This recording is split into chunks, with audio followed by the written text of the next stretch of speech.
Bienvenue sur DMG TV, les histoires mystiques. Tu es nouveau sur la chaîne, n'oublie pas de t'abonner, de laisser un commentaire, de liker et de partager.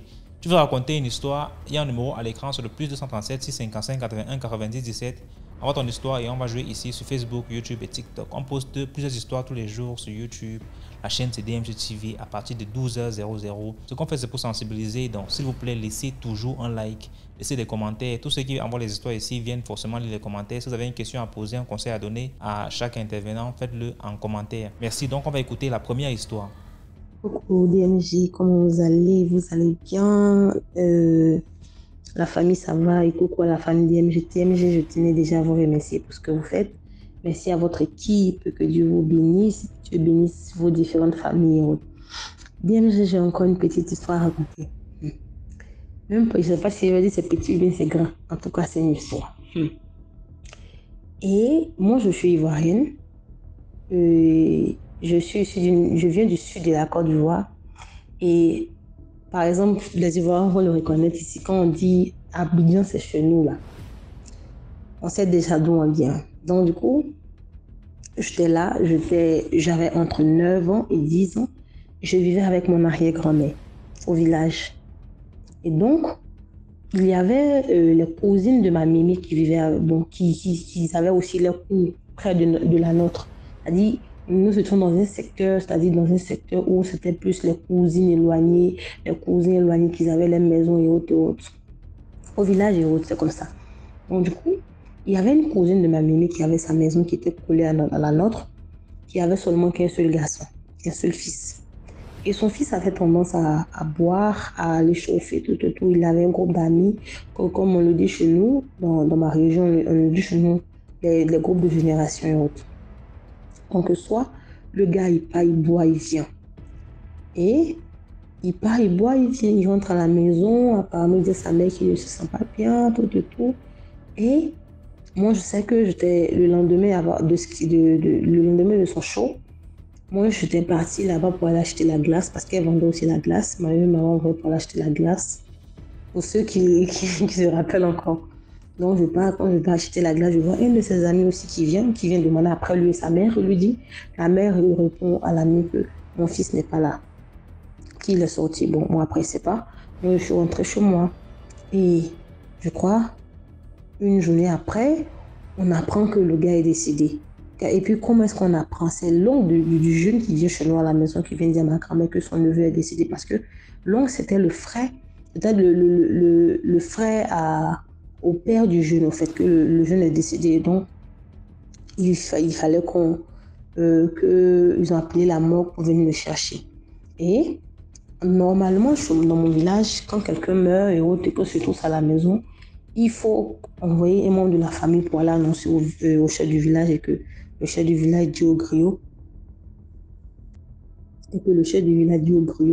de l'annoncer. Et chose qu'ils n'ont pas fait. Donc la génération du jeune disait qu'ils ne peuvent pas accepter que non, que le jeune n'est pas mort d'une mort naturelle, le consort. Donc ils ont choisi une date, ils ont voulu enterrer le jeune. Et je me rappelle qu'il y avait la petite sœur de ma maman qui est une voyante, elle. Il suffit seulement qu'elle passe dans des funérailles ou des veillées funéraires et que si la personne n'est pas morte d'une mort naturelle, il suffit seulement que la personne passe par elle et qu'elle dévoile tout. Donc ce jour, apparemment, elle voulait parler. Je me rappelle, ma grand-mère, ma maman aussi qui était là, disait « Ne dis rien. Va dans ta chambre, prie et ferme ta bouche. » Parce que cette histoire-là, nous ne connaissons ni le début ni la fin, donc tu ne vas pas t'insérer dedans. Donc c'est comme ça. Et on met la date, on devait enterrer le jeune tout autour. Et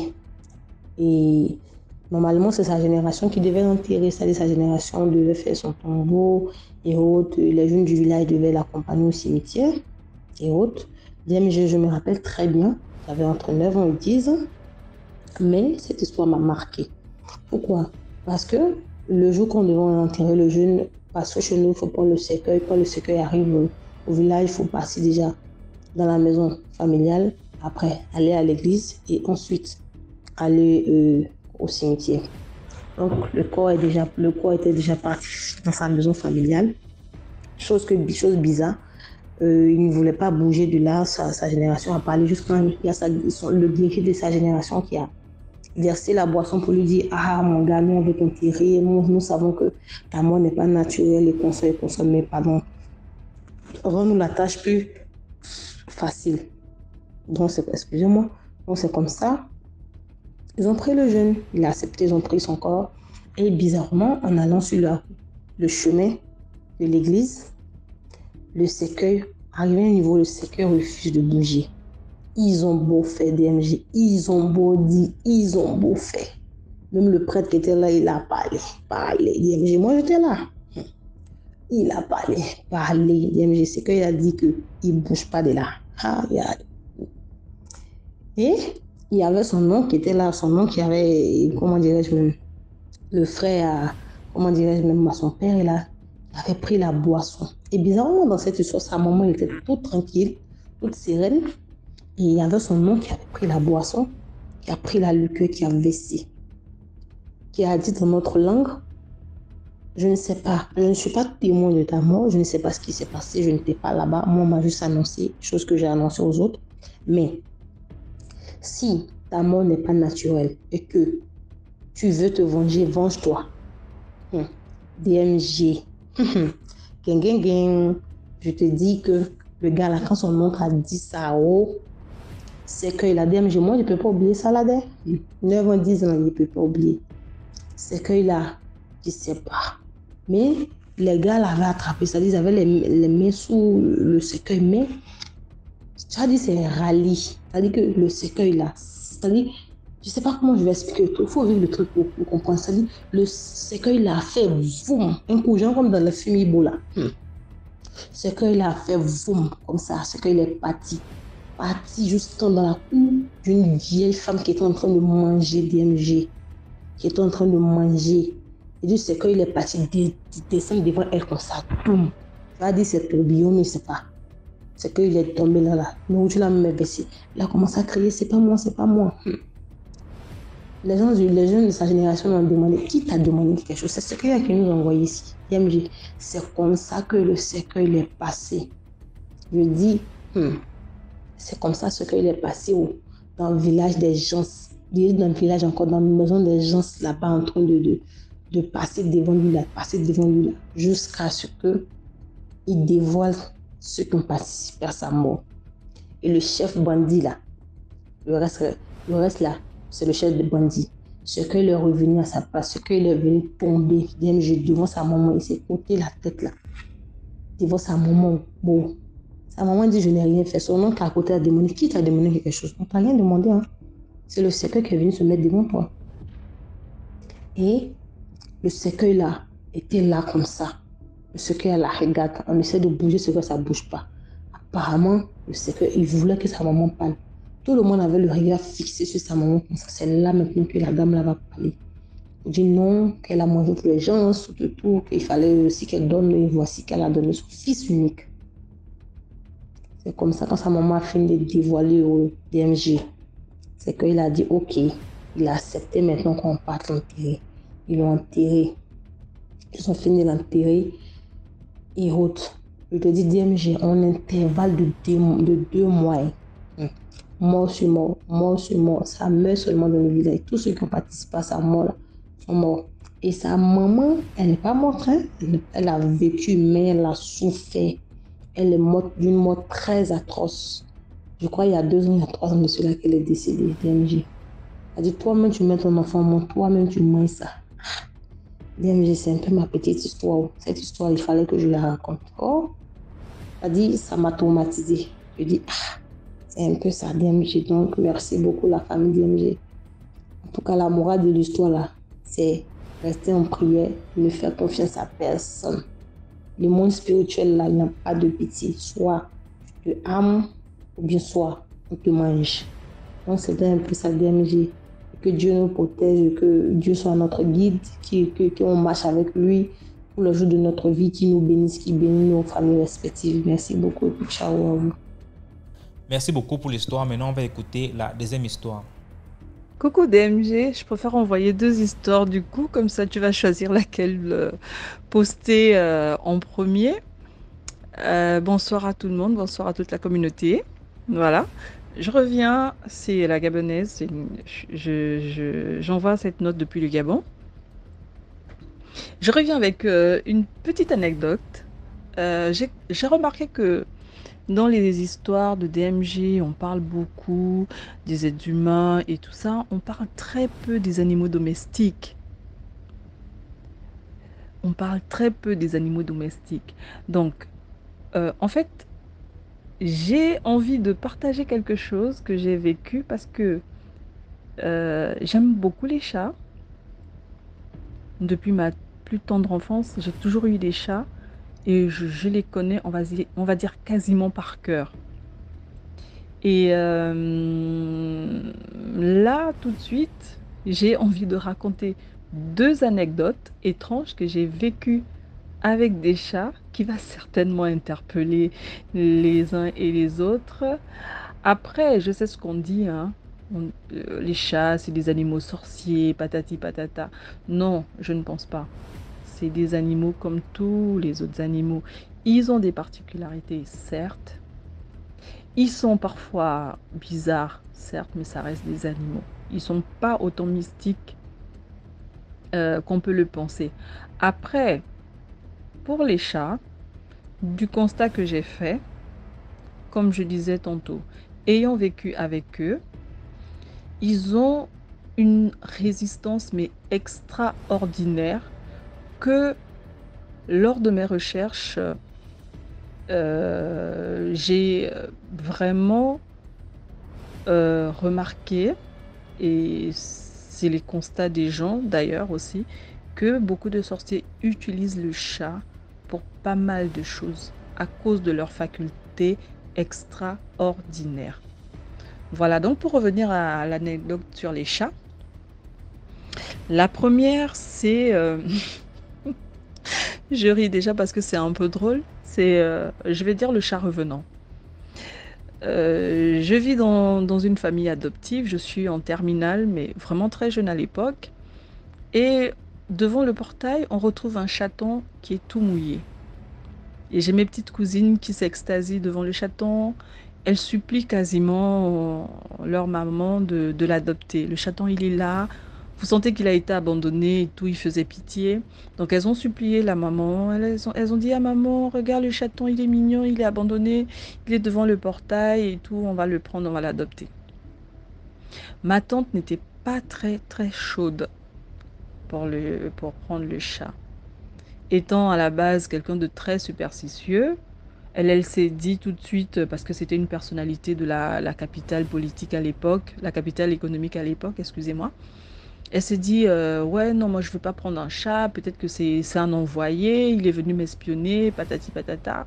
Mais bon, devant l'agitation des enfants, elle a cédé. Et donc, on a adopté le chat, le chaton. On l'a adopté, mais ma tante ne le sentait pas. À chaque fois, elle râlait, elle grondait, elle dit, je ne veux pas voir ce chat à la maison. Il me met mal à l'aise, je ne veux pas le voir, je ne veux pas le voir parce que j'ai l'impression qu'il a été envoyé pour m'espionner. J'ai plein d'ennemis dans la capitale, patati patata. C'était tout le temps pareil.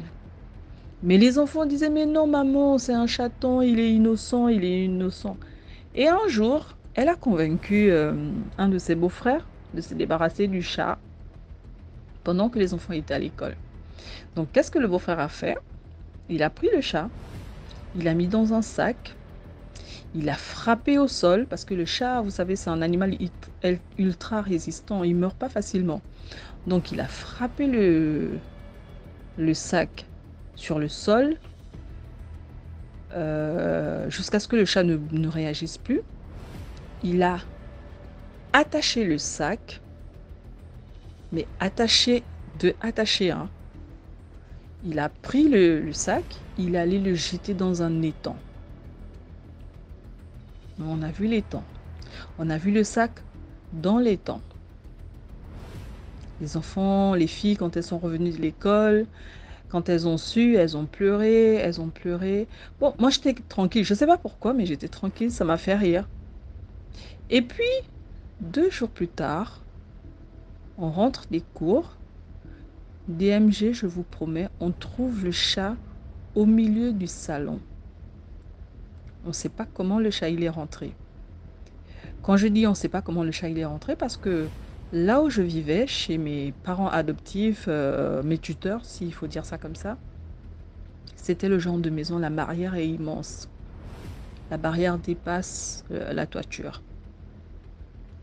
Il y avait un gardien qui n'ouvrait que lorsque les véhicules rentraient. Et c'était pas évident que le chat rentre comme ça, non.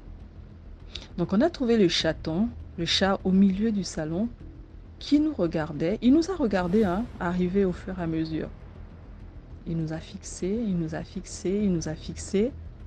Et moi, en rigolant, parce que comme je disais au début, j'aime les chats, j'ai dit comme ça. Je ne savais pas pourquoi je l'ai dit d'ailleurs. Jusqu'à présent, j'arrive pas à comprendre. S'il y a peut-être mes cousines qui vous écoutent, elles pourront confirmer l'histoire. J'ai dit comme ça en rigolant, j'ai dit, ah tiens, ben, le chat, il a 7 vies. Vous avez déjà pris sa première vie. Il est venu pour se venger. Et le chat nous a regardés. Il nous a regardés. On est resté, tout le monde était pétrifié, sauf moi. Après, il a tourné la tête, il est parti. On ne sait pas comment il est rentré, on ne sait pas comment il est reparti. Mais je peux vous assurer que le même soir, ma tutrice a fait la fièvre, une très forte fièvre. On n'a pas compris pourquoi. Est-ce que ça avait un lien avec le chat? Pourquoi le chat est revenu alors qu'on savait qu'il était mort? Nous tous, on a vu le sac dans les temps. Moi, j'ai vu le sac dans les temps. J'ai vu comment mon oncle a frappé le sac sur le sol. Il s'est assuré que le chat était mort. Comment le chat a fait pour ressusciter et venir au salon, nous regarder et repartir comme il était revenu? DMG, je vous assure, c'est resté un mystère jusqu'à présent. Moi, ça m'a fait rire parce que je n'avais rien à me reprocher, mais ça a rendu malade ma tutrice. Ça, c'est la première anecdote sur le chat. La deuxième, c'est quand je grandis, j'accouche. Comme je disais dans une de mes histoires, je suis maman des jumeaux. J'avais mon chat que je gardais depuis pas mal d'années. Il était déjà vieux, fatigué. Bizarrement, ce chat, quand j'ai accouché de mes jumeaux, il dormait au milieu des jumeaux. Il s'occupait de mes enfants et il n'acceptait pas que n'importe qui vienne les toucher.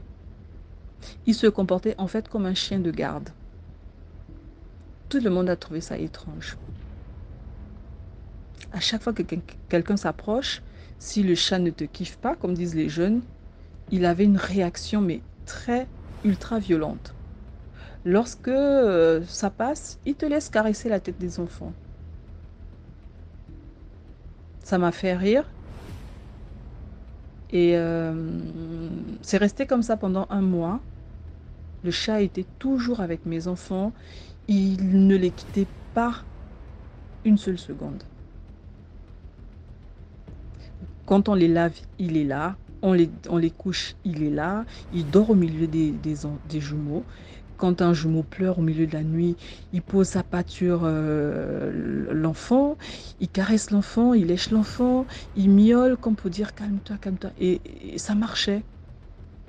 Et puis, après un mois, mon chat a disparu. Je ne l'ai plus revu.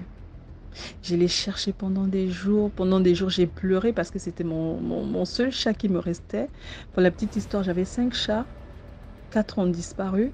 Et c'était le dernier, c'était le plus vieux. C'était un siamois. Il a disparu. Ça m'a fait pleurer. Après, je me suis dit, bon, peut-être qu'il a disparu parce qu'il a vu que j'avais maintenant des vrais enfants. Parce que on a toujours dit que bon, mes chats, c'est mes enfants. Il a disparu parce qu'il était vieux. Peut-être qu'il allait se réincarner. Peut-être qu'il a compris que bon, elle a maintenant des vrais enfants, je n'ai plus ma place. Mais il a tout simplement disparu comme ça. Donc voilà, c'est des petites anecdotes que j'ai comme ça sur les animaux, sur les chats. Comme je disais tantôt, On parle beaucoup des êtres humains, mais il y a aussi des choses bizarres qui se passent avec les animaux, avec certains animaux domestiques. Je vais peut-être revenir encore vous raconter d'autres histoires que j'ai vécues avec mes chats. Voilà. Donc pour le moment, c'est celle-là. Et j'espère que tu vas la poster. Et voilà, je fais encore un petit coucou à tout le monde, à toute la communauté DMG. Merci de liker, de partager, et puis à très bientôt. Bisous. Merci beaucoup pour l'histoire. Maintenant, on va écouter la troisième histoire. Bonjour DMG, bonjour toute la famille. Voilà, il y avait quelque chose une petite histoire. Voilà, une petite histoire. Ça s'est passé dans la maison familiale. Alors, la porte centrale était déjà fermée. Un jour, on la ferme à peu près vers 18h30, 19h. Donc tout le monde à la cuisine essaye de préparer, mettre en place la mise en place pour le repas du soir en fait. Donc on sonne à la porte. C'était bizarre parce que à cette heure-là, le vieux ne sonne pas, hein. Quand c'est fermé déjà, il a ses clés pour le journal télévisé. Alors on sonne à la porte et ça tombe toujours sur moi, hein. On dit va ouvrir, va voir qui c'est. Donc je vais, je regarde par la fenêtre, je vois une petite gamine. Je viens, j'ouvre la porte et je bloque. Je bloque parce que c'est une gamine d'à peu près 8 ans et elle a un accoutrement mais qui n'est pas de son âge, quoi. Donc pendant que je reste là baba devant la porte, je me dis mais parce qu'en fait elle avait quoi sur elle? Déjà elle avait les bijoux d'abord, ça se voyait. Des grosses bijoux, on dirait des rubis, quoi. C'est des faux, c'est vraiment. Ouais, franchement, c'était plus fort que moi, hein. Elle avait des talons qui lui allaient pas. C'était fagoté un peu, le genre du bleu sur les paupières. Mais c'était énorme, quoi. Franchement, c'était du genre une gamine qui joue avec les affaires de sa mère, un peu comme ça, un peu comme ça. Mais là, la totale, c'est quoi? J'ai compris que c'était pas la rigolade parce que euh, ses tresses, sa coiffure, c'était le genre de coiffure qu'on trouve un peu dans les catalogues. C'était artistique, quoi, dans les catalogues d'Amina, voilà. Tu sais que tu vas jamais les faire, mais c'est vraiment pour faire, je veux ça à peu près, mais tu mets pas ça, et puis un peu comme ça. Sauf que c'était des trucs avec des fils, mais les trucs d'avant, quoi, avec du fil et tout, vraiment pour montrer qu'avec du fil, on peut faire de l'art. Mais en temps normal, c'est dans les années 60 qu'on faisait ça pour sortir, mais pas dans les années 90 quand même. Et puis va voir la gamine, qui peut bien tolérer faire ce genre de truc à une gamine? Qui? Et le problème, c'est que c'était pas des fils. C'était pas le fil à tresser normal. Ça venait de sortir, c'était des espèces de fils en caoutchouc. En caoutchouc, parce qu'à un moment, il y a eu cette période-là, on met un peu des mèches à l'intérieur, et puis on fait ce genre de caoutchouc noir-là, hein. On passe les caoutchoucs noirs comme ça, et c'est plus brillant, quoi. Alors on les monte comme ça, comme un panier, comme ça, monté sur la tête, et on ferme d'une façon. C'était comme une couronne, en fait. Je sais pas comment décrire ça, parce que faire ça à un enfant, c'est cruel, quoi, quand même. Qui fait ça à un enfant? Donc, comme j'étais ébahie, pendant que je me demandais où je connaissais la gamine, elle me demande, elle m'appelle par mon prénom, hein, et puis elle me pose de côté, elle me dit, ah, laisse-moi passer, je suis venue chercher Mambombo. Bon, disons que elle s'appelle Marie. Elle me dit, je suis venue chercher Marie. Marie qui est une tante. Et cette Marie-là, elle est arrivée la veille pour passer un petit séjour à la maison. Donc tu vois une gamine qui rentre pour dire, je suis venue chercher Marie. Attends, comment elle peut savoir que Marie, elle est là? Elle aussi, elle s'appelait Marie, donc c'est son homonyme. Et moi, j'étais encore dans les vapes, quoi. C'était tellement énorme que j'étais dans les vapes. J'étais dans les vapes, quoi. Pour une gamine, vraiment, j'étais dans les vapes. Mais vraiment, j'étais baba. Et ni d'Adam ni d'Ève, hein. Elle va directement, elle prend la direction de la cuisine et tout. Euh, et moi, je reste toujours devant la porte et je me dis, d'où je la connais, cette gamine? Mais d'où je la connais, cette gamine? Moi, je devais avoir 11 ans. Je me rappelle que 9 mois, 1 an avant, il y avait un mariage, une dot. Il fallait aller dans le village de la femme. Et la femme, c'était la sœur à la vieille. Donc, je me suis retrouvée dans ce village comme ça. Et quand à cet âge-là, à peu près, tu es censé veiller sur toute la panoplie de tous les gamins de 9 ans, 10 ans en descendant pour pas. Bah, on te coltine ça, hein. Voilà, on te le coltine ça comme boulot. Et c'est là que j'avais remarqué la gamine. Parce que c'était le genre de gamine qui dominait tous les autres gamins. Elle avait peur de personne. Elle regardait les aînés en face comme ça, elle répondait comme ça, hein. On te dit, ton père, ta mère t'appelle et tout. Elle dit, laisse tomber, nous on va là-bas et tout, on va au ruisseau et tout. Et puis j'avais remarqué cette gamine, je me disais, elle est culottée quand même, hein. Un enfant de cet âge-là ne peut pas avoir autant de culot, autant je sais pas, d'emprise sur les autres gamins. Et puis elle décide, Eh ben, donc, pendant que j'étais devant la porte, elle était partie. J'ai compris où je l'avais vue. Donc, madame, elle va à la cuisine. Et quand elle va à la cuisine, je sens le silence total.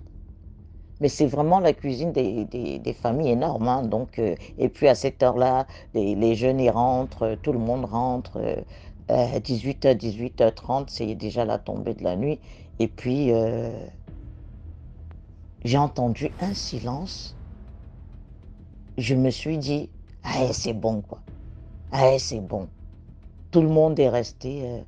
Et puis, Marie, la tante qui était là, lui dit, mais Marie, qu'est-ce que tu fais là? Et c'est quoi cet accoutrement? Qu'est-ce que tu fais là? Et elle qui répond, parce qu'ils étaient tous homonymes d'une grande tante, hein, qui n'avait pas fait de gosse. Donc, il y a eu cette première Marie qui est la tante, et cette dernière comme ça qu'on lui a refilé comme prénom au village aussi quoi, pour le plaisir. Et elle est comme ça, hein, avec un sac à main, un genre de fourre-tout, toute insolente comme ça et tout. Et elle dit à cette tante Marie, je suis venue te chercher pour que tu me ramènes au village. Mais te ramener au village, qui t'a d'abord ramené en ville? En fait, elle n'est jamais venue en ville. Elle est née au village et elle va à l'école au village. Elle n'est jamais venue en ville, cette gamine. Oui, je suis venue te chercher, hein. Il faut que tu me ramènes au village. Mais qui t'a d'abord ramené en ville? Est-ce que c'est la maman Marie et tout c'est la vieille là-bas qui t'a ramené? Elle fait, oh, non. Mais qui t'a ramené? Et puis, qu'est-ce que tu fais ici? Et puis, tout le monde y allait de son... C'est un taxi. Et puis, on se disait, mais la vieille, elle ne peut pas mettre une gamine qui sort du village dans un taxi. Et puis, mais même si elle était dans un taxi pour qu'on aille la déposer à tel endroit, comment elle a su la maison? Comment elle a sonné devant la maison avec toutes les maisons qui sont là? Bon, pendant qu'on se posait des questions, tout le monde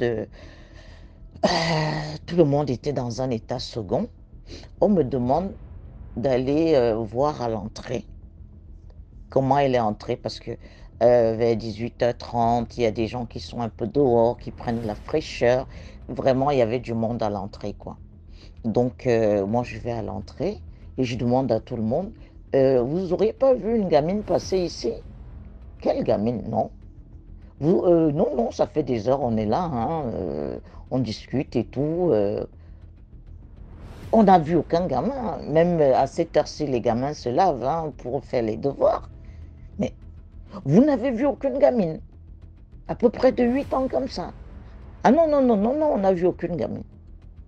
Ah ben, mais qu'est-ce que tu nous saoules avec cette histoire de gamine? Nous, on te dit, ça fait des heures, on est là, on n'a pas vu de gamine. Je fais, bon, ben, je repars à la maison. J'annonce tout de go, eh ben, personne n'a vu de gamine. Et on continue à lui demander, mais Marie, qui t'a montré la maison? Elle fait, mais je connais la maison. Quoi? Tu sors du village là-bas, au fin fond d'un bled, et toi tu connais la maison? Qu'est-ce que c'est que cette histoire? Elle dit, moi, Marie, il faut que tu m'accompagnes. Et elle est décidée, hein, parce que son problème, c'est Marie. Mbombo, ouais, homonyme, il faut que tu m'accompagnes au village.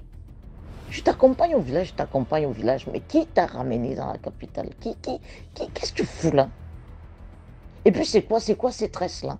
Et puis, plus on la regardait, plus on trouvait des choses sur elle. Les bijoux, des bracelets. Et elle passait le temps à ajuster ses trucs. Hein. Les chaussures qui n'étaient pas à sa taille, des talons comme ça là. Mais, oh!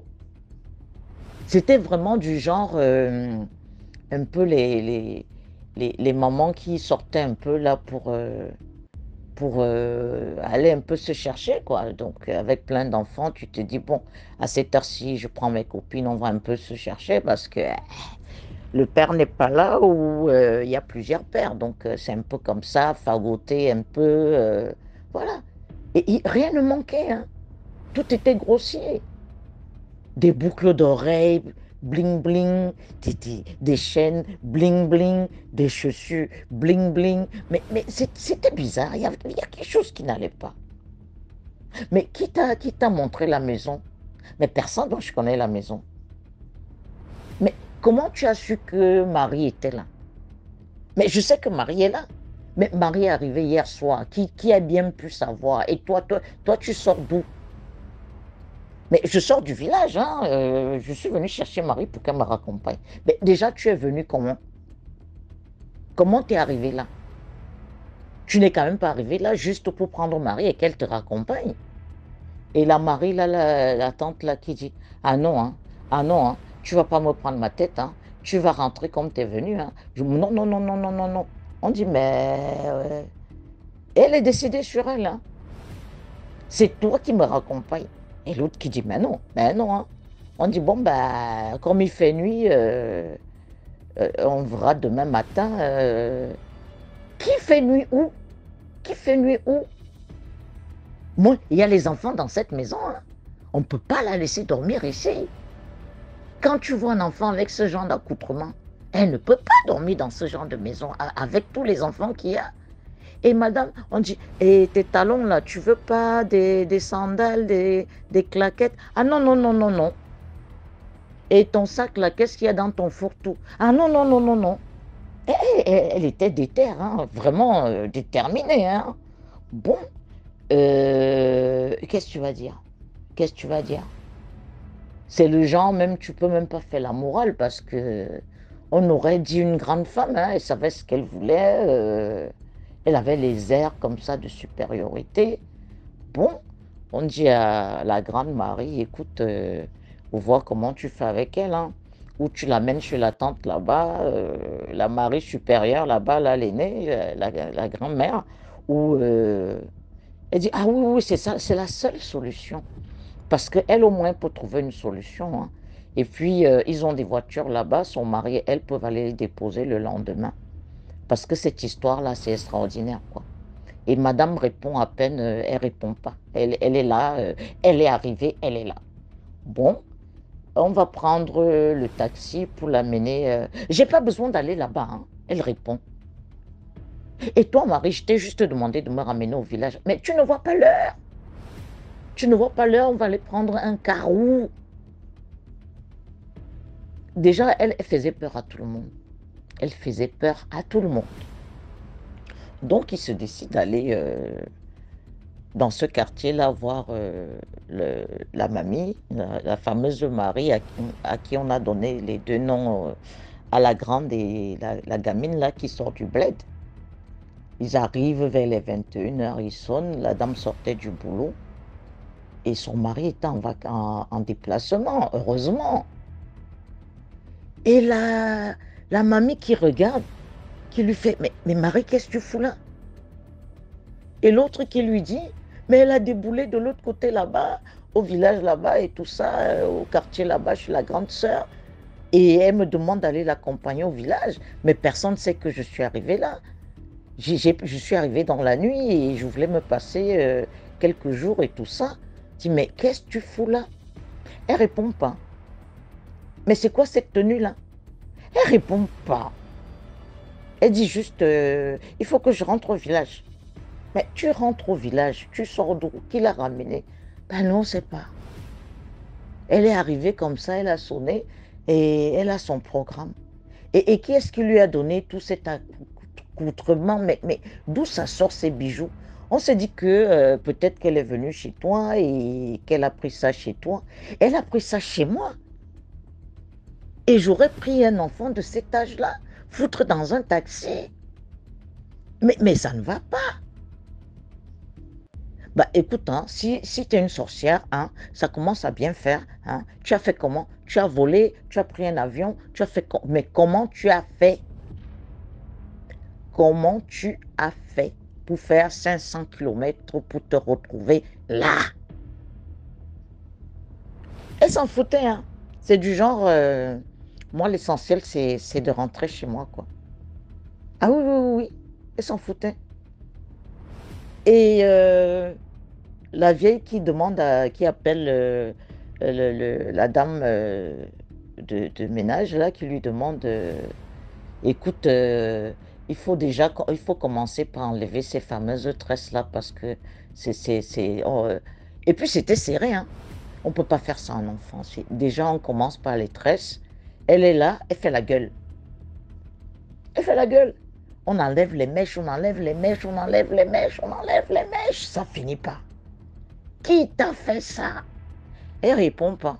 Et puis, elle avait les boules hein, qu'on lui enlève sa coiffure. Comme on était dépassé, la vieille, elle est partie. Elle a pris l'huile d'onction.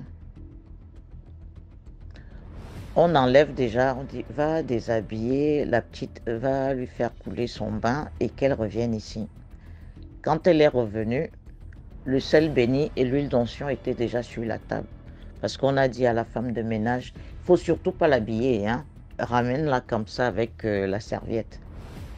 On te l'a tartinée d'huile d'onction. Elle était en train de trembloter. On a pris le sel béni. Ouvre ta bouche. On a mis dans la bouche. On a ramené ça sur le sommet du crâne. On a mis des signes de croix sur tout le corps. Elle était là et tremblotait. Dit, allez chercher un pyjama ou quelque chose parce que là, j'en peux plus. Ah non, hein, et ne touchez pas mes bijoux, ne touchez pas mon sac. Mais qu'est-ce qu'il y a dans ce sac? Qu'est-ce qu'il y a dans ces bijoux? Versez-moi toutes ces histoires par terre. On commence à regarder les bijoux, les chevalières et tout. Mais madame avait un peigne, il y avait des cheveux dessus. Et la vieille, elle se rend compte que c'est son peigne à elle. Et donc, elle retrouve certaines choses qui lui appartiennent. Et le caleçon à son mari, les espèces oui, un caleçon, pas un bermuda, un caleçon. Mais tu es passé ici quand? Quelqu'un l'a vu ici? Mais non, madame, vous êtes partie au travail depuis le matin. Moi, j'ai fait mes corvées. Voilà, j'ai fait mon boulot. Personne, je vous attendais, hein. En plus, elle habitait là, la dame. Mais personne n'a sonné, personne n'est venu ici. Vous imaginez bien. Incroyable. On ouvre son fourre-tout, elle fait la gueule, touchez pas à mon sac. Et c'est quoi ces bijoux? Vous n'allez pas me les enlever, hein, ce sont mes bijoux à moi.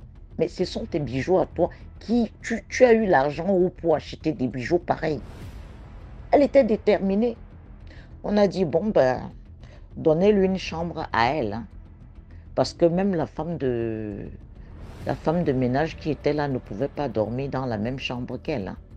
On lui a refilé une chambre. Le lendemain matin, on a pris des sous. On a mis la nana et avec l'autre mari. L'autre mari, la grande, elle était en train de pleurer à l'Atlante. Mais moi, je suis pour rien. Moi aussi, j'ai des gosses et tout. Et si le cas fait l'accident, hein? Pourquoi ça tombe sur moi? Hein? Moi, j'ai rien demandé. On aurait pu envoyer quelqu'un d'autre. Mais elle est venue et t'a demandé toi. Ben justement, vous ne trouvez pas ça bizarre qu'elle me demande que moi? Ah, moi, je ne veux pas aller dans ces choses-là, hein. Je ne veux pas que mes enfants restent orphelins. On prend des Bibles. On dit à l'autre mari, la grande Marie, prends, elle était dans la trentaine, elle, prends la Bible, tu mets dans ton sac. On a ramassé tous les Bibles du quartier. Prends une deuxième si ça ne va pas. On a pris le fameux fourre-tout. On lui a fourré une Bible dans le sac. On a dit, dès que tu arrives dans le car, tu poses une Bible, elle doit s'asseoir dessus. Et l'autre, elle doit tenir entre les mains. C'est-à-dire, elle était comme un beignet qui sortait de l'huile, quoi. Elle était tartinée d'huile d'onction. Elle était tartinée. Avec la chaleur, là. En fait, ils ont vu la dame. C'est le genre où personne ne demande. Personne ne pose la question. Mais madame, vous voyez pas. En fait, quand on a vu les Bibles à gauche, à droite, les gens ne voulaient même pas s'approcher du car, quoi. On ne les serrait pas trop, quoi. Et la grande Marie a mis la petite du côté de la fenêtre, hein, parce que si ça ne va pas, il faudrait avoir l'espace pour se barrer. Ils sont arrivés au village, pareil, elles descendent du bus, du car, du bus, bref, elles descendent de la voiture. Et quand la voiture s'arrête dans un village, mais tout le monde vient voir qui est-ce qui est arrivé. Et on voit les deux maris. Et on voit la petite là. On dit, mais qu'est-ce que tu fous là? D'où tu sors? Donc même le village vient demander d'où elle sort. Mais on demande à sa mère, mais sa mère dit, moi je sais qu'elle était couchée là, je sais qu'elle jouait là. Moi je ne sais pas d'où elle sort là. On l'a vue là, je ne sais pas d'où elle sort. Bon, bah, elle a atterri là-bas chez Tatatel. Et puis, moi, je ne sais pas, elle me demandait à moi. Moi, je venais à peine d'arriver pour que je la ramène au village. On est allé voir la grand-mère et tout. Nous, on ne sait pas, hein, On lui dit, mais comment tu as fait? C'est quoi cet accoutrement? On dit à la famille, mais vous n'avez pas tout vu. Elle avait une de ses coiffures. Une de ses coiffures. Tout le village est venu voir les bijoux. Et s'il vous plaît, elle a gardé ses talons. C'était du cuir ciré comme ça, mais vraiment des talons qui ne lui allaient pas, hein. Vous imaginez bien la pointure d'un enfant de 8 ans avec des talons comme ça qui doivent faire du 39. Elle marchait avec, hein. Elle s'en foutait des regards. C'est toi qui es avec la gamine, mais tu te tapes la honte. Tu te tapes la honte. On te regarde du genre, hein, quelle mère arrive à... Non, mais vraiment, quoi. Mais c'était tellement trop les gens trouvaient ça bizarre. C'est-à-dire, le trajet, quitter la capitale, personne ne disait rien parce que c'était énorme. Moi, je me suis juste dit que le chauffeur du camion... lui-même, il a senti. Bon, je crois que les gens qui avaient des yeux triples ont dû comprendre que celle-là, il ne faut pas la toucher, hein. Il ne faut pas la toucher. Elle est descendue avec son fourre-tout. On a juste demandé qu'elle aille. Tu as pris les vêtements là où? Elle est passée dans sa chambre, elle est allée à l'intérieur s'enfermer là-bas. Elle a enlevé son matériel. Ils n'ont jamais vu ce matériel-là. Qui peut avoir ce genre de chaussures dans ce village? Qui peut avoir ce genre de bijoux?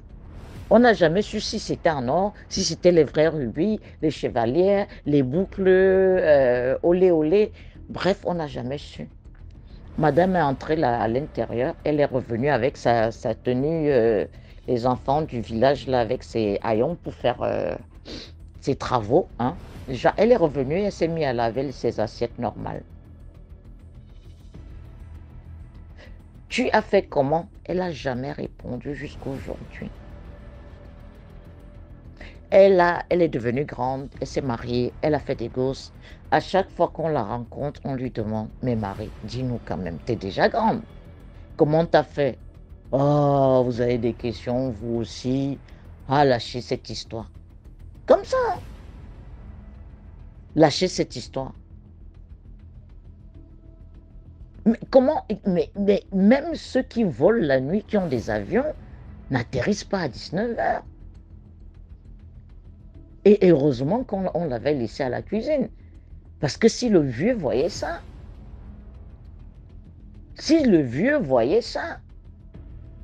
mon Dieu, je ne sais pas, à ce qui paraît, ils atterrissent la nuit, mais elle a décollé quand? Le pire, c'est qu'au village, on savait qu'elle était au village. Donc tout le monde était surpris de la voir descendre du... On dit que ouais, elle arrive. Mais elle a voyagé quand? Quel argent? Quel chauffeur a bien pu accepter de prendre une gamine? À quel moment?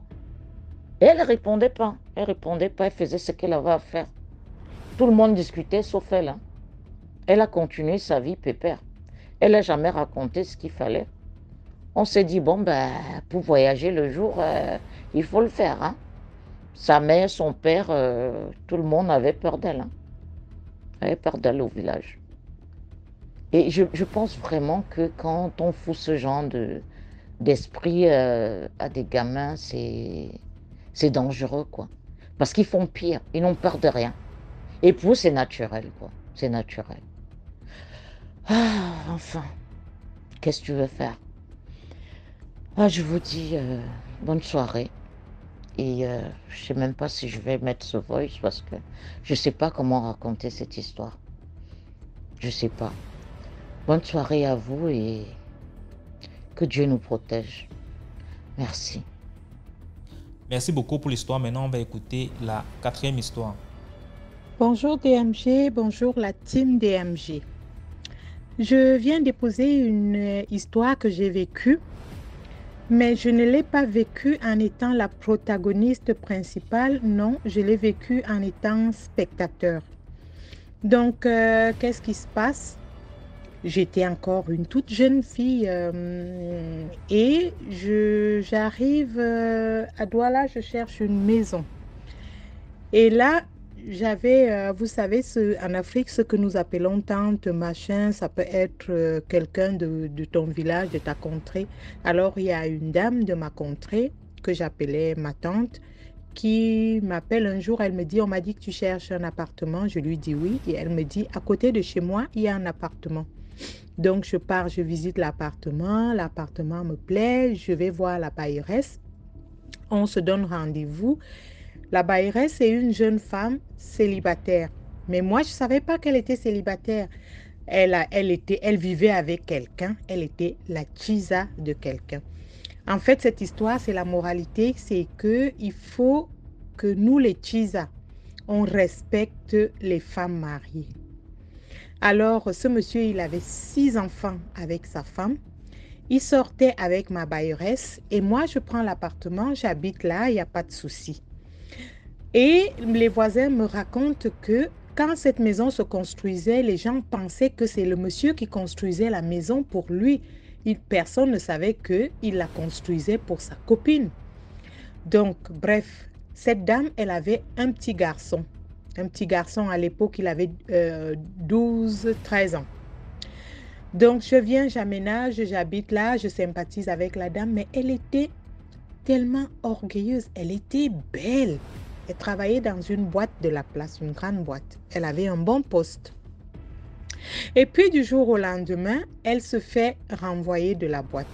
Apparemment, il y avait des magouilles, des manigances, voilà, on la renvoie. Elle est renvoyée et son gars qui travaillait dans la même boîte qu'elle se retrouve en prison. Il se retrouve en prison et au moment où ils sont en prison, ils mènent les enquêtes, l'enquête se poursuit. On se rend compte que les détournements se faisaient, le monsieur faisait des détournements et que ma bailleresse avait des informations qui pouvaient leur être utiles. Donc, on vient voir ma bailleresse, on lui dit, écoute, si tu veux reprendre ton poste, c'est d'accord, mais il faudrait que tu nous donnes des informations concernant ton homme. Et on te donne le temps de réfléchir et tu reviens vers nous. Ma bailleresse, dans son orgueil et tout, elle accepte d'aller reprendre son travail et d'aller témoigner au tribunal contre son gars. C'est ce qui fut fait. Donc, elle reprend son boulot et tout. Et je tenais déjà à vous dire qu'avant que il ne soit renvoyé, que ma bailleresse accepte de témoigner contre son gars, même la ration, le loyer, il fallait que la dame du monsieur passe par ma bailleresse pour avoir des sous de son mari. Ça veut dire que le monsieur habitait là. Chez lui, il ne mettait pratiquement plus les pieds. Il y allait comme un touriste. Et tout ce qui devait être fait chez lui, il demandait à sa femme de s'adresser à ma bailleresse. Bref, je vous passe des bonnes et des meilleures. Donc, après ça, quand elle a accepté d'aller témoigner contre son homme au tribunal, son fils lui a dit non, ne fais pas ça, machin. Tout le monde lui a dit de ne pas le faire. Elle a dit, je m'en fiche, je récupère mon boulot et c'est tout. Le jour de l'audience arrive. Ils se présentent au tribunal, tous. Et la dame du monsieur était dans la salle. C'était une dame d'une ethnie du Cameroun qu'on appelle, comment on les appelle encore, du Honkam. Donc, la dame, elle est restée dans la salle. Ma bailleresse est partie, elle a témoigné et tout. C'est fini, le monsieur a été condamné à plusieurs années de prison. Donc, quand ils sortent de l'audience du tribunal, la dame du monsieur est venue, elle a attrapé ma bailleresse comme pour bagarrer, quoi. Et la bagarre se passe, les gens viennent, ils les séparent. Et la dame du monsieur se met en face de ma bailleresse, elle lui dit, je ne suis pas venue vers toi pour me battre avec toi. Je suis venue vers toi pour rentrer en contact avec ton être. À la même date, l'année prochaine, si tu es encore là, c'est que je ne suis pas l'épouse du monsieur que tu as mis en prison. Elle a tourné le talon, elle est partie. Ma bailleresse, dans son orgueil, elle est restée tranquille. Elle n'a rien dit. Bref, elle a continué sa petite vie tranquillement. Et puis un jour, quelques mois après, un jour, j'appelle son fils, je lui dis, viens, on va prendre le goûter ensemble. J'avais fait des crêpes et tout. Son fils arrive, il s'installe, on papote. Il me dit, tata, je dis oui. Il me dit, est-ce que c'est dangereux que quelqu'un reste comme ça et une chauve-souris vient et lui griffe le visage? Je lui dis, ah, ça c'est pas bien. C'est de mauvais augure, ça n'augure rien de bon. Je lui dis, mais au fait, c'est arrivé à qui? Il dit à ma maman. Je dis, et ta maman, elle a fait quoi? Il me dit rien du tout. Bon, bref, je ne pouvais pas aller lui dire déjà. Lui dire bonjour, c'était tout un challenge. Donc, quelque temps après ces histoires de chauve-souris, le petit il revient, il me dit, tata, je dis oui. Il me dit, maman, elle mange et la cuillère disparaît entre l'assiette et la bouche. Et je dis, ta maman, elle fait quoi? Il me dit, elle fait rien, elle se lève, elle repart, elle reprend une autre cuillère et elle recommence. Je lui dis, ça, c'est pas bon. Est-ce que tu en as parlé à quelqu'un d'autre? Il dit non, parce que ma mère ne veut pas que j'en parle. Je lui dis, bon, ok, y a pas, moi, je ne sais pas ce que je peux te dire. Et il continue à vivre. À l'époque, moi, je n'avais pas de télé, donc j'allais regarder la télé chez ma tante à côté. C'était de l'autre côté de la barrière. Les maisons elles avaient la même barrière. Donc, je vais voir la télé chez ma tante. À côté, il y avait les séries qui passaient. Et pendant que le temps avait déjà coulé, donc on se rapprochait de la date anniversaire de l'audience et tout. Et ce qui se passe, c'est que j'entends des bruits comme si les gens sont en train de se disputer, comme si les gens sont en train de s'engueuler ou je ne sais pas. Et là, je dis à ma tante, punaise, j'ai l'impression que la femme du monsieur est revenue pour bagarrer avec ma baïresse. Ma tante, elle me dit, sortons, on va voir. On sort, on arrive devant la barrière, personne, rien, le calme total. Et alors que lorsqu'on sortait de la maison, il y avait les bruits. Donc, on arrive devant, il n'y a personne. Et l'instant d'après, on entend la même bagarre, les mêmes éclats de voix. Il y avait un terrain de jeu pour les enfants à côté et on entend les mêmes éclats de voix là-bas. Et là, ma tante, elle me dit, écoute, on ne va pas se mêler, viens, on rentre. Je lui dis, moi, j'ai peur, je ne pense pas que je vais dormir là-bas aujourd'hui. Donc, j'ai dormi sur le canapé chez ma tante. Et les jours passent. Et quelques jours avant la date anniversaire, ma baïresse, moi, je m'apprêtais à aller à l'école et elle s'apprêtait à aller au travail. Donc, elle sort pour prendre le taxi et moi, je sors pour aller à l'école et je la vois qui chancelle. Poum, elle tombe. J'appelle les voisins, on essaye de la prendre et tout. On lui dit si ça va. Elle dit oui. On dit on va prendre un taxi pour essayer de t'amener à l'hôpital. Elle me dit non, ramène-moi plutôt dans ma chambre. On l'a ramenée dans sa chambre.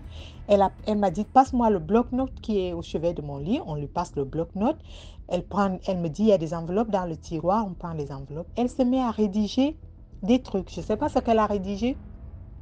Elle a fermé les enveloppes. Elle a reposé au chevet du lit. On est sorti avec elle, on l'a mis dans le taxi, on l'a amenée à la clinique. Ils l'ont laissée là-bas, moi je suis allée à l'école, les voisins et tout, c'était assez solidaire à l'époque parce que maintenant ça allait un petit peu moins dans nos quartiers. Ils l'ont amenée à la clinique et moi je suis partie à l'école. Je reviens de l'école, je m'arrête à la clinique, je vais la voir. Elle me dit, écoute, si tu peux me ramener de l'eau chaude parce que mon fils, ça va être difficile. Et mes sœurs vont arriver parce qu'elle avait 3 sœurs. Donc, je rentre à la maison, je prépare l'eau, je mets dans le thermos et tout. Je reprends le taxi pour repartir la voir à l'hôpital, DMG. J'arrive à l'hôpital, j'entre dans la salle, je passe pratiquement devant elle. Je ne la reconnais plus. Elle a complètement changé. Je ne la reconnais plus. Et c'est elle qui m'interpelle en me disant, écoute, je suis là, je suis là. Je vais vers elle, je dis, mais qu'est-ce qui se passe? Qu'est-ce qui t'est arrivé? Je lui donne l'eau chaude et tout, je rentre, j'en parle à ma tante, elle me dit, moi aussi, je suis arrivée à l'hôpital, je ne l'ai pas reconnue. Et c'est là où sa sœur arrive, elle raconte le cheminement de tout ce qui lui est arrivé depuis, et les chauves-souris et les hiboux qui arrivaient chez elle, et les chauves-souris qui lui grattaient le visage, la cuillère qui disparaissait entre l'assiette et la bouche, les bruits qu'elle entendait chez elle, la bagarre qu'elle livrait tous les soirs avec la dame du monsieur. Tout ça, elle raconte à sa sœur. Sa sœur se lève et ils repartent trouver quelqu'un pour essayer de voir si on peut la traiter à l'indigène et machin et tout. Tous les marabouts qu'ils ont consultés et machin, à l'époque, il n'y avait pas encore ce culte des prêtres qui font des délivrances ou des pasteurs. C'était encore les marabouts machin. On a essayé. Chaque marabout leur disait qu'il était trop tard. Trop tard, trop tard. À chaque fois, c'était ça. Donc, le jour où la date anniversaire de l'audience au tribunal, vers 10 heures, ma baïresse a rendu l'âme. Ils ont pris, ils l'ont amené. Et quand tu demandais à son fils, ça arrivait et que tu lui disais que tu avais peur, qu'est-ce qu'elle te répondait? Elle répondait à sa mère, la bailleresse répondait à son fils que je m'en fiche de ce qui peut m'arriver. Je t'ai laissé des biens, je t'ai laissé une maison à Douala, je t'ai laissé une maison au village, je t'ai laissé une autre maison qui est en location à Douala aussi. Et lui, qu'est-ce qu'il va laisser à ses enfants? Rien du tout, je m'en fiche. Et c'est comme ça que ma bailleresse, elle a perdu la vie. Et le monsieur, il est resté en prison. Après moi, je ne pouvais plus vivre dans cette maison parce que j'avais peur. J'ai commencé à chercher la maison ailleurs. J'ai dit à mon gars, moi, il faut que je déménage d'ici. J'ai déménagé, je suis allée habiter ailleurs. Et le monsieur, je ne sais pas ce que... Je sais qu'aux dernières nouvelles, il était encore en prison. Après des années, je ne sais pas ce qui lui est arrivé ou ce qui s'est passé. La moralité, c'est que lorsque quelqu'un nous a rendu service, quelqu'un nous a aidés, parce que ce monsieur, il détournait de l'argent, c'était pour entretenir le train de vie de ma bailleresse, c'était pour entretenir son train de vie à lui, au détriment de sa propre famille. À ce moment-là, la moindre des choses, je ne suis personne pour juger, mais il y a une moralité, c'est qu'on ne devrait pas rendre le bien par le mal. Et on devrait respecter les femmes mariées. On devrait les respecter parce qu'on ne sait pas ce qu'elles ont enduré. Ça, c'est ma petite histoire pour aujourd'hui. Je vous souhaite une bonne journée. Likez, partagez, DMG. Bonne journée. Merci beaucoup pour l'histoire. Maintenant, on va écouter la 5e histoire. Bonjour DMG, j'espère que ça va. Moi, ça va par la grâce de Dieu. En fait, ça fait un moment, j'aimerais raconter des histoires, mais bon, le temps, tout ça et tout. Mais aujourd'hui, j'ai quand même voulu en parler parce que ça fait un moment, ça me trotte l'esprit. Parce que déjà, on en parle de jour en jour. C'est les amitiés, en fait. J'en ai tellement, mais je vais quand même commencer par une déjà. Qui date d'il y a... Si j'en parle de cette histoire, c'est parce que j'ai encore eu des séquelles encore récemment. C'est-à-dire, il y a, on va dire quoi, c'était en dans les années 2005, 2006, j'ai fait la rencontre, 2005, 2006 par là. Je marchais avec une fille, c'était au Gabon. Je marchais avec une fille. Et en fait, moi, je ne suis pas très copine. Hein. Je ne suis pas du genre à avoir des groupes d'amis, tout ça et tout. Je suis assez réservée parce que, voilà, de mon enfance, tout ça et tout, je suis pas une fille qui a des copines à gauche, à droite. Moi, quand j'ai une personne, c'est avec cette personne que je fonctionne. Et après, cette personne me ramène peut-être d'autres copines, tout ça et tout. En fait, voilà. Mais moi-même, personnellement, c'est pas mon truc. Du coup, cette fille, franchement, moi, quand j'aime. Que ce soit vraiment, je mets tout, comme on dit, tous les organes. Je mets tous les organes. Excusez-moi. Je mets tous les organes. Du coup, cette fille-là, je l'ai vraiment aimée. Je l'appelais ma soeur parce qu'on avait les mêmes traits de visage. Donc, on s'appelait des sœurs, tout ça et tout. Vraiment, quand tu la voyais, tu me voyais. C'est comme si, voilà, moi, je l'ai toujours pris pour une sœur, tout ça. Mais je remarquais qu'à chaque fois qu'on sortait, à chaque fois qu'on allait, bon, moi je suis quelqu'un, à cette époque quand même, j'étais assez posée. Bon, je suis quelqu'un de très posé, c'est-à-dire ça dépend du milieu où on s'en va.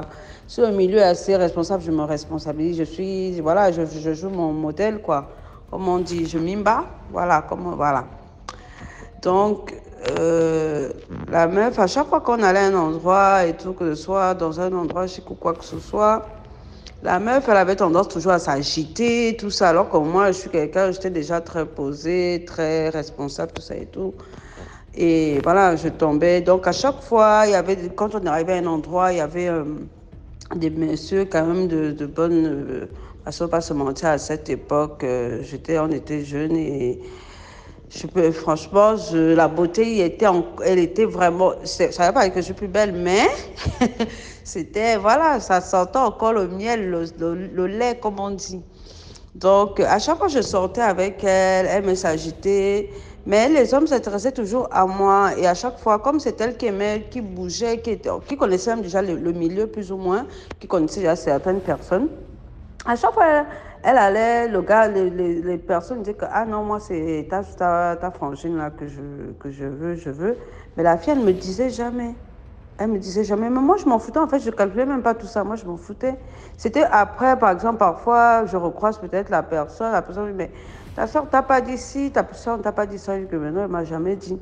Ça a tourné comme ça a toujours été comme ça. Moi, c'est pas de la naïveté, mais moi, c'est que quand j'aime, j'aime. C'est-à-dire, je ne regarde pas le mauvais côté. C'est maintenant, aujourd'hui, que je suis maintenant très, très méfiante, mais avant, le mauvais côté de la personne, même si tu vas me dire que telle personne, tant que moi-même, je n'ai pas vu, je ne peux pas croire. Je ne vais pas mentir, à cette époque, on avait une amie en commun, une sénégalaise, sénégalaise ou je ne sais plus. En tout cas, une fille de l'Afrique de l'Ouest qui était, enfin, qui me disait, qui m'aimait beaucoup, qui me disait à chaque fois, oui, il faut faire attention, toi tu es trop naïve, que tu marches avec elle, tu ne sais pas qu'elle, dans ton dos, tu ne sais pas ce qu'elle dit sur toi, tu ne sais pas ce qu'elle fait, nanani, tout ça et tout. Je ne sais pas que après elle, hormis elle, il y a encore une autre personne qui m'avait dit que, ah, celle que tu prétends dire ta soeur, ta copine là, apparemment, elle n'a pas un bon œil sur toi. C'est-à-dire, elle est tout le temps en train de te descendre, elle est tout le temps en train de... jusqu'à dire aux gens que, oh, à chaque fois qu'on va à un endroit, c'est moi qu'on regarde. Oh, que moi je fais la sorcellerie, que moi je me... Franchement, moi, les trucs de marabout, tout ça, machin, je ne connais pas, je n'ai jamais connu ça. Je ne connaissais pas ça à cette époque. C'est même des trucs qui m'ont toujours effrayée. Jusqu'à maintenant, ça m'effraie. Mais ce n'est pas pour autant, je ne vais pas mentir, je vais être claire, je vais être honnête. À cette époque, l'amie en commun qu'on avait, c'est même elle qui me l'avait présentée, mais qui m'avait kiffé, parce que moi, partout je vais, franchement, je suis très appréciée par ma façon d'être, parce que j'aime bien l'humour, j'aime bien emmerder, j'aime bien rigoler, je suis une assez bonne vivante, on va dire. En fait, voilà, je mets toujours la bonne ambiance et à chaque fois où on allait, les gens, ils m'appréciaient beaucoup. Partout, elle m'emmenait, les gens m'appréciaient. Et du coup, cette fille-là, elle avait des dons de voyance. Elle avait des dons de voyance. Ça, elle m'a dit, ah, toi, viens un peu ici, je vais te tirer les coris, tout ça. Elle dit, ah, moi, les trucs comme ça, c'est pas trop mon modèle, tout ça et tout. Après, non, mais c'est rien de méchant, c'est juste, je te tire, je te fais juste. J'ai dit, bon, écoute, si ça peut te faire plaisir, vas-y. Donc, elle tire les cartes, elle me fait comprendre que, ah, fais attention, c'est pas la première fois que je sais pas ce que je t'en parle. Fais attention à cette fille que tu dis être ta soeur, ta copine. Est-ce que c'est vraiment ta soeur? Parce que moi, je disais que c'était ma soeur, je n'ai jamais dit que c'était ma copine. Est-ce que c'est vraiment ta soeur? J'ai dit, ah oui, c'est ma soeur, machin. Me dit, ben, en tout cas, fais très attention parce que ce que je vois n'est pas bon. Cette fille emmène ton nom dans des choses occultes, chez les Nganga, les marabouts, des trucs comme ça. Moi, je ne l'ai pas cru, j'ai même pris ça en mal. À un moment, je me suis éloignée d'elle. J'étais comme, en fait, je ne sais pas, moi, tu ne pourrais rien me dire de mauvais de ma copine là. Je pète les plombs avec toi, je ne suis pas avec toi. Pour moi, c'est comme si tu venais, je ne sais pas. C'était ma personne, donc moi, je ne voulais pas entendre que, oh, X ou quoi. Non, non, non, non, non, non. Du coup, le temps passait. Moi, je suis quelqu'un... Bon, à cette époque, déjà, je ne veux pas dire que je suis née dans le christianisme, je suis chrétienne, je suis croyante maintenant aujourd'hui baptisée, mais à cette époque, je croyais juste en Dieu, je priais un peu de temps en temps, sans plus. Voilà, ben, j'avais toujours la crainte de Dieu en moi, tellement, je l'ai toujours jusqu'à aujourd'hui, Dieu merci même. Donc, du coup, cette fille, je suis restée, j'étais là, vu moi je louais à cette époque déjà, bon, à l'époque, c'était des petites chambres qu'on louait, tout ça et tout. Elle aussi, elle louait un moment à côté de moi, parce que en fait, c'est elle qui m'amenait presque partout où j'ai loué des trucs comme ça. Et du coup, en fait, je la suivais plus ou moins. Donc, elle avait quitté sa chambre pour venir s'installer dans ma chambre. Moi, je ne voyais aucun inconvénient. Je me disais que c'est pas grave, c'est ma frangine. Ça nous fait même des économies. Et moi, à cette époque, c'est un monsieur qui me payait le loyer, qui s'occupait de moi. Un monsieur de pays à l'époque de Bongo, du feu président Bongo, pardon. Et c'était les gens de chez eux là-bas. Et le monsieur, il s'occupait de moi, et tout ça et tout. Il payait mes études parce que malgré tout, je fréquentais toujours. La fille, j'ai dit au gars, écoute, elle, c'est ma soeur, tu peux pas. Moi, je peux pas ne pas aller à l'école. Moi, je peux pas aller à l'école et elle n'y va pas, quoi. Il faut aussi que tu payes, tu fasses pour elle aussi parce que c'est ma petite soeur, tout ça, machin. Le gars, il n'y a pas trouvé d'inconvénient, il n'y a pas de souci. Il lui donnait des sous aussi pour elle, tout ça. Vraiment, moi, c'est comme ça. Et moi, ça a toujours été comme ça que j'ai fonctionné. Quand je suis en amitié ou quand je suis avec quelqu'un, j'aime bien je partage. Mais je commençais à sentir, donc quand la fille, pendant que j'étais en relation avec ce monsieur, le monsieur, à un moment maintenant, il devenait un peu bizarre. À un moment, il prenait. En fait, c'était plus comme avant. Et je me posais des questions mais qu'est-ce qui ne va pas? On n'a pas eu de problème, ni rien, ni quoi que ce soit. Et moi-même, je remarquais que même, vous savez, spirituellement parlant, quand il y a quelque chose qui ne va pas, vous le sentez, même croyante ou pas croyante, vous ressentez quand même que d'habitude, ça se passe comme ça, d'habitude, ça se passe comme ça. Pourquoi maintenant je trouve que mes trucs, ça devient bizarre, tout ça et tout? Je me posais des questions, je ne comprenais pas. Du coup, je commençais à prier à l'intérieur de moi, je priais. Un jour, je me suis endormie, comme ça, hein, je crois que c'était en journée. Parce que mes rêves de journée, en général, c'est des rêves un peu bizarres, je veux dire. Du coup, je m'endors. Dans le rêve, je vois ma frangine là et tout, qui est en train qui était sur moi, qui était posée sur moi, comme si, je ne sais pas, elle tentait de m'étouffer, un truc comme ça. Donc, je me suis réveillée en sursaut. Je m'étouffais même. Je me suis réveillée en sursaut. Mais c'est quoi ça? Je ne comprenais pas, donc je me suis réveillée, j'ai commencé à me dire mais c'est quoi, c'est trop bizarre, tout ça et tout. J'ai appelé une amie, l'amie en question qui m'avait fait les choris, tout ça et tout. Du coup, je suis allée la voir, elle m'a dit viens, je suis allée la voir, elle m'a dit écoute, attends. Elle m'a ramené, elle m'a amené encore chez une autre de ses tantes qui fait encore, elle maintenant, elle est vraiment dans la voyance vraiment approfondie. Elle me dit maintenant, elle me dit, celle avec qui tu es, elle te jalouse tellement. Elle a pris tes sous-vêtements, elle a ramené chez quelqu'un. C'est pourquoi tu vois qu'en ce moment, tes choses, il n'y a rien qui va, que ton type là, tout ça, tout ce que tu vois de bizarre, les choses bizarres m'arrivaient. Je me sentais plus moi, j'ai l'impression, quand je sortais même me draguer, tout ça et tout, j'étais devenue bizarre, moi, je ne me sentais pas en fait. Je ne me sentais pas. Du coup, je dis, mais non. Bon, au fond, je n'ai pas dit à Adam, maintenant, au fond de moi, je me dis que maintenant, ce n'est pas possible et tout. Je suis toujours dans ce doute-là de me dire que non, elle ne peut pas me faire ce genre de choses. Après, elle me dit, écoute, reste là. Elle m'avait donné un petit truc, je ne sais pas, de prendre sur moi, une petite amulette, de prendre sur moi et tout, que d'ici là, je vais voir ce qui va se passer.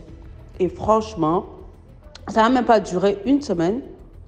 Un jour, parce qu'elle avait la clé de chez moi. Donc, moi, je n'étais pas à la maison. Un jour, je rentre.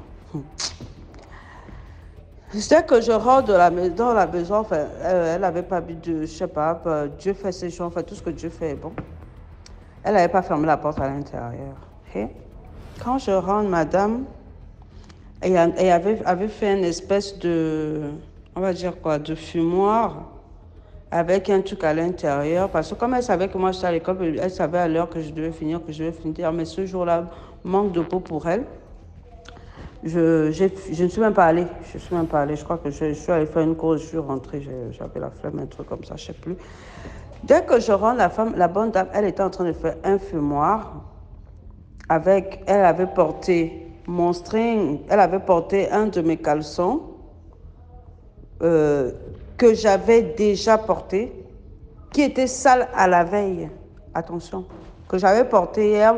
Et pourtant, c'est bizarre qu'à l'époque, souvent je lavais, quand je finissais de me doucher, je lavais. Et puis mais je ne sais pas pourquoi, c'est arrivé, je ne sais pas, j'ai dû, dans la précipitation, bien, je ne sais plus quoi, j'ai dû laisser donc je vois qu'elle avait ça sur elle. Elle était en train d'allumer un fumoir, elle était dessus, tout ça et tout, elle était en train de parler, faire des trucs. Donc moi, quand je mets la clé, mais je vois que la porte elle est ouverte, donc j'ouvre la porte directement. C'était un petit studio, c'était une petite chambre et tout, voilà, une chambre moderne, tout ça. Je rentre, je dis, mais tu fais quoi comme ça? Elle a sursauté. Mais tu fais quoi là? C'est elle qui me dit, tu fais quoi là? Tu fais quoi là? À l'heure, c'est là. Machin, je dis, mais c'est chez moi, je viens à l'heure que je veux chez moi en fait. Qu'est-ce que tu es en train de faire? Oh non, tu sais, comme les odeurs, elle a commencé à me raconter des trucs bizarres, machin et tout. Je vois que sur elle, elle a mon, mon, mon string et elle avait allumé des trucs. L'odeur était nauséabonde, c'était dégueulasse. Je dis, mais tu fais quoi comme ça? Écoute, ça, moi, je ne connais pas toutes ces choses. Je ne sais pas ce que tu fais, mais sache que tu ne me connais pas. Moi, si tu cherches à me faire du mal, sache que ce mal-là va retourner contre toi-même. Et je pense qu'à partir d'aujourd'hui, en fait, les gens m'ont toujours dit, je n'ai jamais cru. Mais à partir d'aujourd'hui, tu restes dans ton coin, je reste dans mon coin. Je ne veux plus avoir affaire à toi. C'est fini, plus jamais. Oh non, pourquoi tu dis ça? J'ai ma soeur, j'ai que non, non, non. Elle a menti de pleurer. Parce que d'habitude, quand on se prenait la tête, elle pleurait. Après, bon, on se remettait, on recommençait à parler que non, là, c'est la goutte de trop. Déjà, tu enlèves mon slip, tu enlèves mon caleçon, tout ça et tout. Tu prends tes affaires, tu sors de chez moi. Quand elle est partie, non, déjà j'ai pris on m'avait demandé de prendre du sel, tout ça et tout, de jeter sur le truc, de faire, enfin, on m'avait donné des prières à faire dans la maison, des versets, des trucs comme ça que je faisais. Donc, quand elle est partie, j'ai fait tout ça. Quelques semaines plus tard, après, les choses sont revenues à la normale. Bon, ça, c'était l'une de mes histoires, pour de dire aux gens de faire vraiment très attention aux histoires d'amitié, parce qu'il y a des gens, vous pensez vraiment qu'ils sont là avec vous, qu'ils vous aiment, alors que c'est même pas vrai.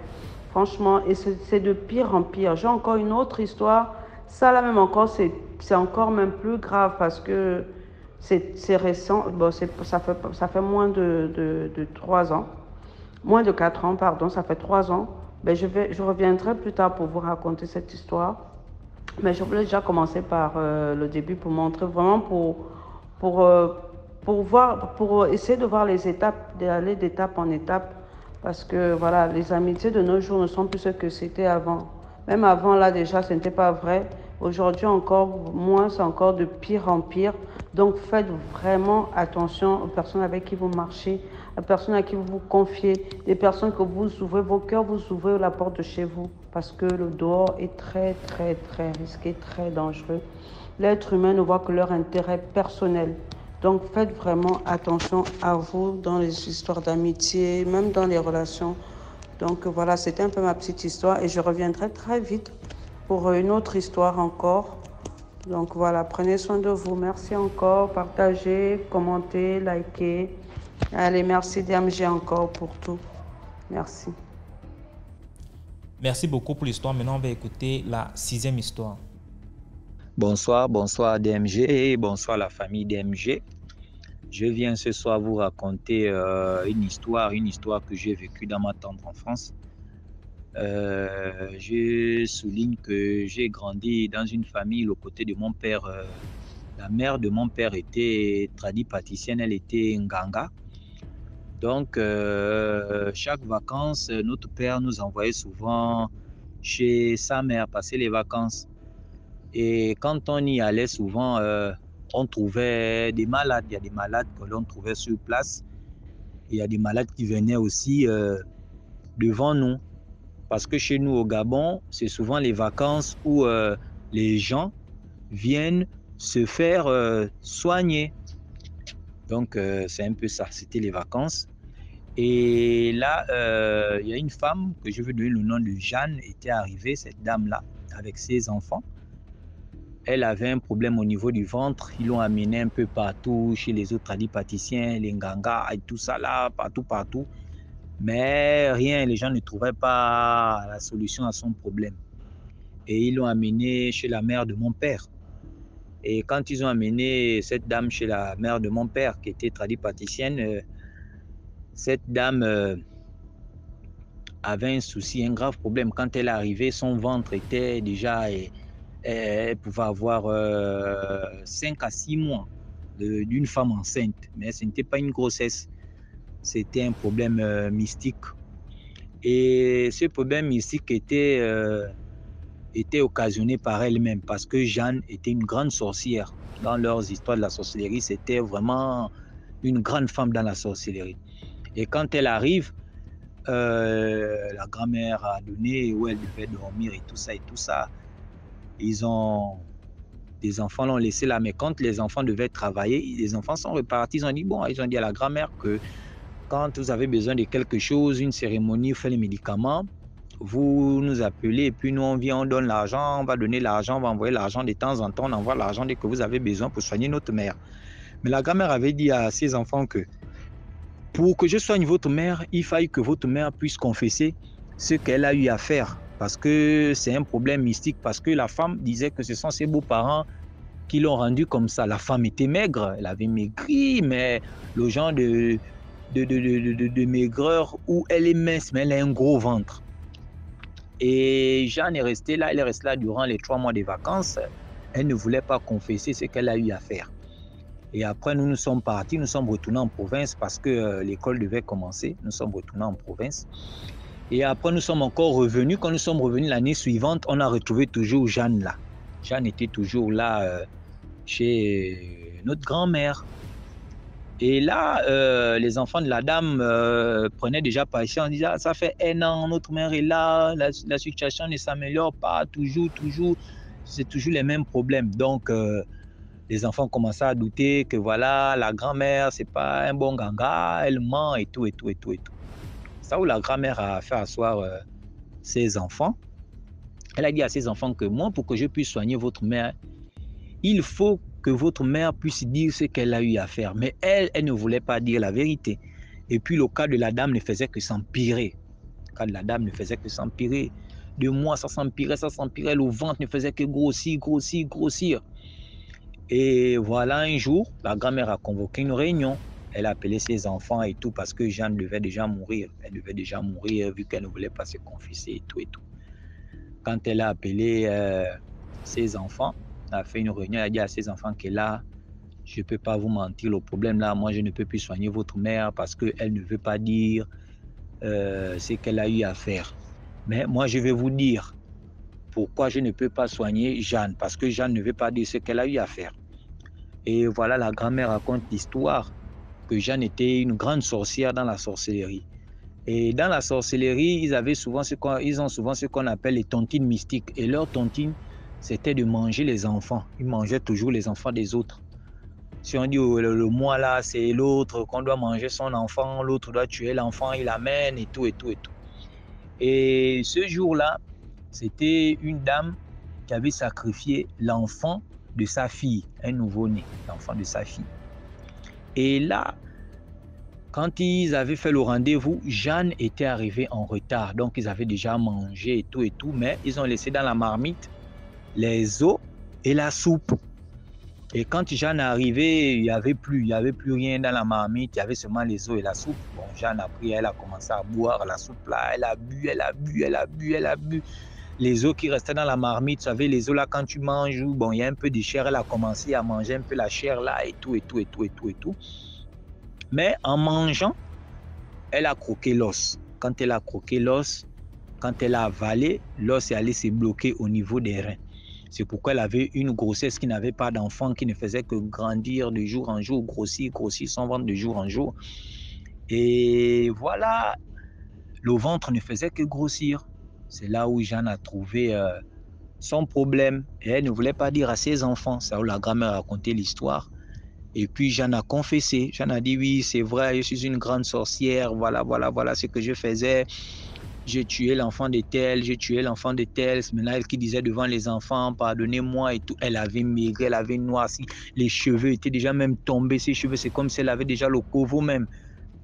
Et puis voilà, Jeanne s'est confessée. Et puis la grand-mère aussi, quand elle a raconté l'histoire, Jeanne s'est confessée. Après la confession, la grand-mère a dit en partant, prenez votre mère parce que là, on ne peut plus rien et tout.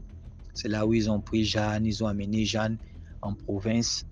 Après, 1 mois après, on a appris que Jeanne est décédée. Elle est partie.